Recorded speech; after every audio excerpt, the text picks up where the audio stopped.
পিসি ঠাম্মার ভুল জেদের কারণে রাহি তার কাজে যেতে পারে না।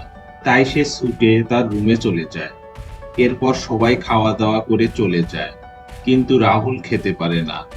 তাই তার মা রাহুলকে বলে, তুমি কেন খাচ্ছ না? তখন রাহুল তার মাকে বুঝায় যে রাহির পাশে তাদের দাঁড়ানো দরকার। এই কথায় তার মা কিছুটা রেগে যায় আর বলে, তুমি আমাদের কথা না ভেবে রাহির কথা ভাবছো? আমার বেলায় তো এমন কেউ করেনি। তখন রাহুল বলে, তোমার সাথে কি হয়েছে আমি জানি না, তোমার পাশে কে দাঁড়ায়নি সেটাও জানি না, তবে আমি তোমার ছেলে, তোমার পাশে আছি।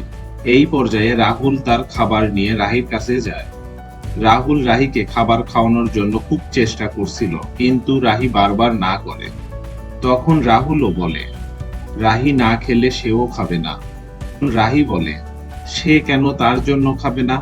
রাহুল বলে, তার বেস্ট ফ্রেন্ড অভুক্ত রেখে সে কেন খাবে? এই পর্যায়ে তারা একে অন্যের দিকে তাকিয়ে থাকে রোমান্টিক ভাবে।